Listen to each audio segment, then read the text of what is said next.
Hey everyone, I'm Ashleigh Banfield, and this is Drop Dead Serious. And I want to talk about something in this episode that I think you're all feeling. While Bryan Kohberger is rotting in prison, thank you, Jesus, a mystery is still left unresolved. The why. The why did he do it? Why those kids? How? How does anybody do this? I mean, it just doesn't make any sense, right? And every little detail, whenever you hear investigators say, tell me every little detail, no detail is too small. It's true. Every tiny detail adds one piece to a puzzle. It may be a small piece, but it leaves the solution to the puzzle to continue, right? It is a critical piece, even if it's small. And so what I'm about to show you tonight is just a piece of the puzzle. It's not an answer, but it gets us closer to who this monster is. Because we're learning a hell of a lot more about Bryan Kohberger. And wouldn't you know it, it's not coming from him. It's not coming necessarily from people who have insight, who knew him well, who were friends. He doesn't have many, if any. It's coming from pictures, actual photographs that investigators were able to pull off of his cell phone. Folks, they are chilling as fuck. They are selfies, and there are dozens of them.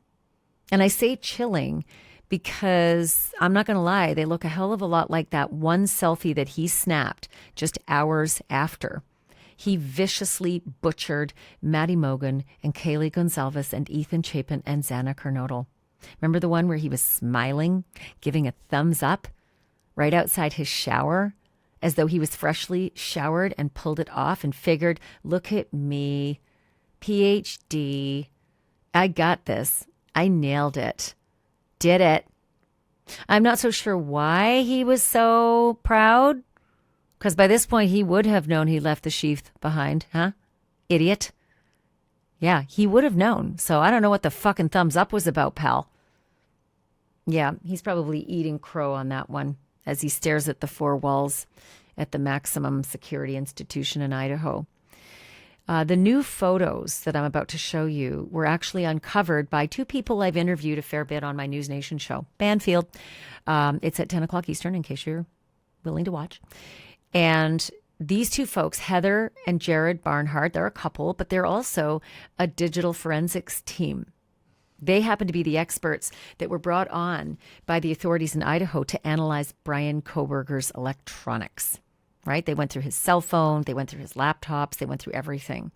And I've done extensive interviews with them, and you can go back through the episodes. We'll put a link here for you to go back and see some of the interviews with them. It's really, really insightful what they saw, what they found, and the pieces they put together. But these photos, oh my God, these photos that they pulled, well, let me say it this way. They paint a very disturbing portrait of a man we also find so incredibly distasteful and disturbing. In a brand new episode of 2020 called Idaho Justice, Jared Barnhart told 2020 that there were countless selfies like this. He told me, too, on this show that there were a lot of selfies. Kohberger took these from every angle of himself. Mixed in were shots of him flexing, pictures of him half naked, posing to camera. But the weirdest, creepiest part is that Jared told us that he never sent the photos to anyone. He just did them for himself. They were his own personal photo album, his own little selfie album to check himself out. What do the pictures tell us, though? What do they say about the man behind these horrific murders? All right, these incomprehensible murders. What do the photos tell us about the double life that this criminology PhD student was living? Well, let's break it down. Let's just go photo by photo, shall we? And we'll start with this one. Okay, this first one shows us he's obviously out on a lake somewhere, and we do know that he liked hiking, right? We do know some hikers said that they felt they encountered him. Whether it was him or not, Never proven, but here he is given the best smile he could possibly muster with whatever the hell's going on inside that head. Clearly doesn't know good lighting. Yeah, because it's a bad picture, but it does show, again, likes the outdoors. And then here we are too with probably an Idaho picture. It's my guess. He's got the backpack on and he's out in bad lighting again, shadows, taking a picture of himself, not smiling though. And then this next picture shows us another angle. Maybe he's trying to look a bit James Bond here. I don't know, because it really looks like the mountain is the other way. He just took that picture and then decided to pose and show another angle. It's not flattering any way you take it, Bryan. No matter what you do, it never will be. And then this one is wearing a different shirt, so I'm guessing it's on a different hike or at least a different day of some kind. Still looks like he's in the great outdoors, but I don't know. What's he trying to show here? A tree is tall. If you're listening on the podcast, I highly encourage you to go and check the YouTube Drop Dead Serious account, because you're going to see all these pictures and be able to sort of zoom in and get your own, investigation going to what maybe these pictures tell you about him. This one made me sick, because you know what it says? He's doing the thumbs up just like he did after the butchering of 4 kids. So somehow this sunset or this sunrise in the background, yet again, he's got the backpack, probably on a hike. He seems to think that's joy. What I would like to know, and the Barnharts did not share this, and I don't think it's true, is if this was anywhere around the times of the murders. Did he take this as if to say, look at me, I survive another day. They haven't caught me yet. I don't know if it's before or after the murders, but since they made big hay of the selfie after the murders in the bathroom with the thumbs up, I would think that they would make hay of this one as well if it was taken in certain proximity to the murders. But, here he is again, showing off, this is me, look at me. But again, showing off just for himself. Here he is, different t-shirt, different day, looks a little sweaty on this one. I'm guessing it's, again, a hike. Seems like he's up high, and he's got that same backpack, it appears. If we zoom in a little bit, that little label there says Swiss Gear. This was his backpack of choice. I wonder if he took it the night of the murders. I wonder if they found it among his belongings when they executed warrants. I wonder if it got blood on it. I wonder if he left it in the car with his change of clothes. Or I wonder if he threw all of his bloody clothes into that backpack and then hurled it into a body of water or buried it somewhere along the way. I still think maybe at some point, you guys, I still think that someone is going to unearth Bryan Kohberger's trove of post-murder evidence. The stuff he tried to get rid of before he came back to his apartment. All the bloody shit that he got rid of. Because no matter what he was wearing, that black stuff was covered. There was so much blood in that house. It was strangely condensed in Kaylee's and Maddie's murder scene. But in Xana and Ethan's, look, it's no secret. Xana fought him like a fucking tiger. And probably got some good licks in on him, and he got blood on him. So he's done something with those clothes. I keep wondering if that backpack or any backpack like it is going to show up unearthed when someone's digging somewhere. This next picture looks like it's in that same filthy, disgusting, awful bathroom. I only say that because the aura and the vibe in that bathroom is disgusting, as is he. But the bathroom itself, when we looked at the police photos, was like spick and span clean. But that shower curtain in the background there, that was missing when police came in. That shower curtain may very well have been disposed of because Bryan Kohberger's showering when he got home from the murders probably would yield some evidence, right? The splash of maybe some tiny particle of blood could be on the shower curtain. So the criminology PhD decided shower curtain's got to go, but he didn't go out and buy a new one. Maybe he was too clever to think, woof, if I'm seen buying a new shower curtain, they might wonder why and where the old one is. In any case, here he is in that same bathroom where he snapped the selfie. Not sure exactly what he's trying to achieve with this picture. He looks catatonic and stunned, like a stunned carp. This isn't the kind of selfie you want of yourself, right? This isn't the kind of picture you'd want to save on your phone. This is the one you delete because, oh, God, oh, I look awful. I guess Bryan Kohberger liked it, though, because he kept it. It was there in the trove. This one is particularly satisfying to me, everybody. If you look at this picture, not only does his face look contorted and freaked, but it's what he's doing. In the background, you can see the mirror. He's got the selfie cam taking a picture into the mirror so he can look at his ass in a new pair of jeans that still has the price tag on it.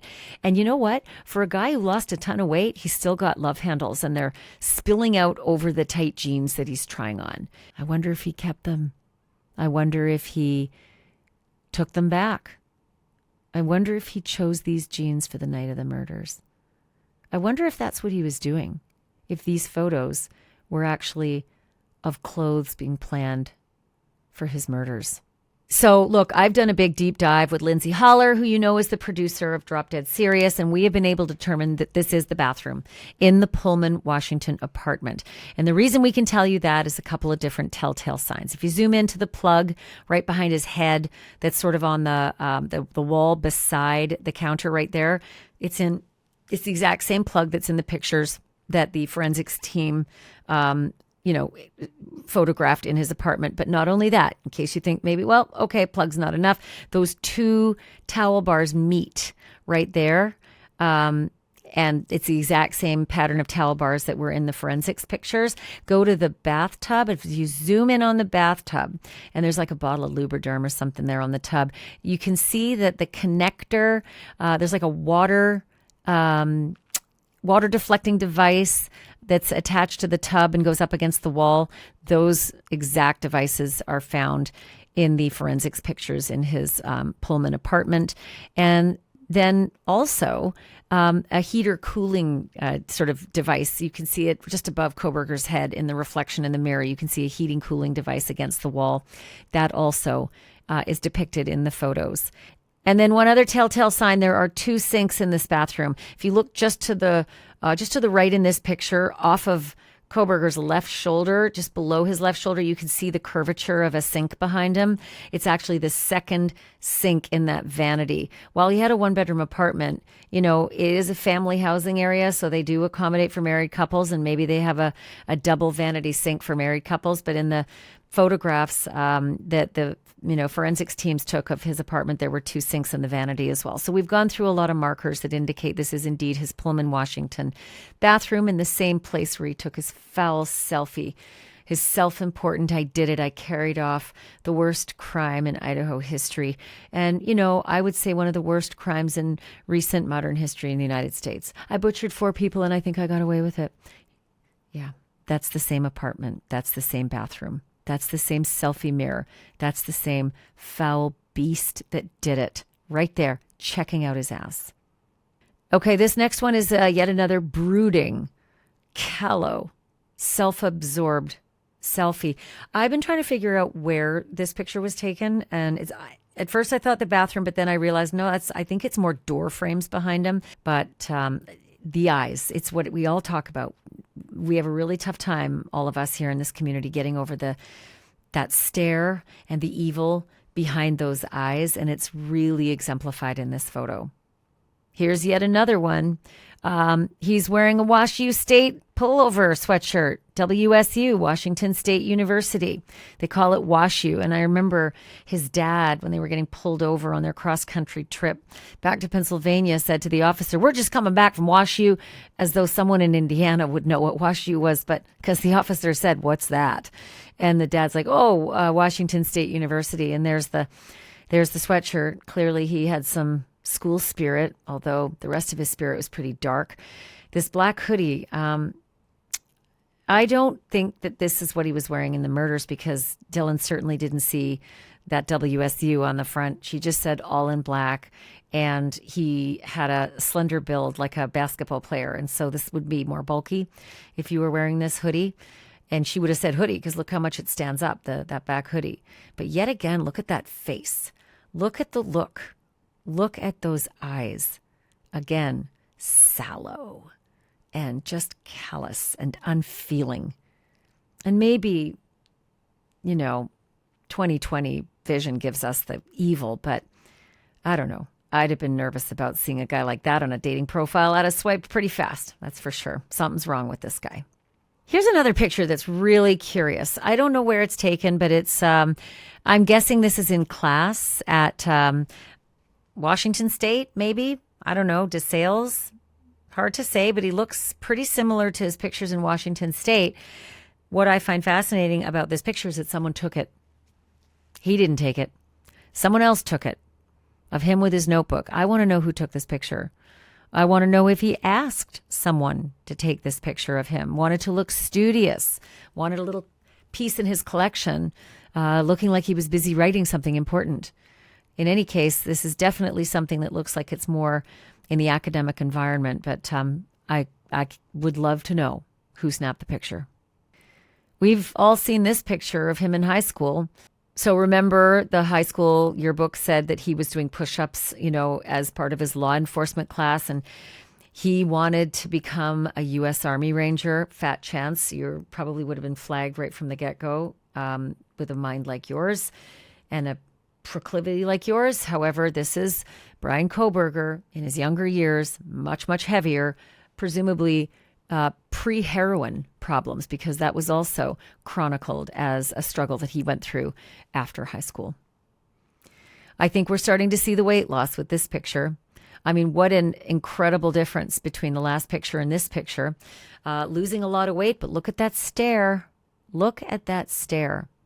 Yet again, hindsight's 20/20, but we look at those eyes and we feel like we can see the evil. Would we have felt the same way if we saw this picture of a stranger? I don't know. This picture's interesting. You may have seen it before, but I'll remind you. Bryan Kohberger went through rehab, and a friend of his named Casey Arndt said that this was a picture of him at a mutual friend's wedding where she encountered him. She said it was the last time she ever saw him, but that she'd commented to him that she thought he looked good, and was proud of him from having, beaten drug addiction and gotten through rehab. But this may be one of his happier moments. I don't know. It's hard to tell because he doesn't smile. But again, this is at a wedding. Here again is the infamous selfie just a few hours after the murders, looking like he's freshly showered with a button-down shirt, giving the thumbs up in his bathroom. I did it. I pulled off the murders. Again, I think he knows the knife sheath was left behind, so I don't know why he's so smug here. But this is a really good quality photograph with more digital resonance. And so the reason I wanted to put that photo in this lineup, even though I know you've seen it already, is because we can zoom in better to his ring finger. There is something on the ring finger that, you cannot escape seeing. It's a Band-Aid. Just below that mid-knuckle, you can see a Band-Aid on his ring finger. You got thumb, index, third and fourth. It's that fourth finger right there. You see the Band-Aid? In any case, it's his left hand that he's doing the thumbs up with. I'd like to know what kind of shape was his right hand in, because he may have slipped a few times with all the blood on his hand on the knife, and maybe he's cut his hand. And other students said that they saw injuries. Kind of makes you wonder, doesn't it? As he goes into the prison bathroom every day, does he look into the mirror and still marvel at his appearance? Is he trying to stay fit in the prison gym? Does he get time in the prison gym? Is he so protective at this point? Is the custody so PC, so protective that he can't even use the gym? Is he gaining weight because he knows, why bother now? I'm never leaving here. When he looks in the mirror, in the bathroom, in the prison at the Idaho Max, what does he think now? Is he proud? Does he think he pulled it off, even though he's stuck behind bars for the rest of his life? Or does he just see the same empty, evil eyes that we do? I know one thing. I cannot unsee some of those pictures, though I really would like to. But it's, for me, every single tiny detail of this story helps to get that much closer to figuring out the final answer, which is why. How? How could you? Why them? I don't know if we'll ever get there, folks, but I, for one, am waiting for that jailhouse interview that we heard rumor was going to happen. I'll keep covering it. I'll keep looking for the tiny pieces. I'm so thankful that you're here. I'm so thankful that you're part of this community. If you're listening, thank you. If you're watching, thank you. And if you remember one thing from this episode, it's that the truth isn't just serious, it's drop dead serious.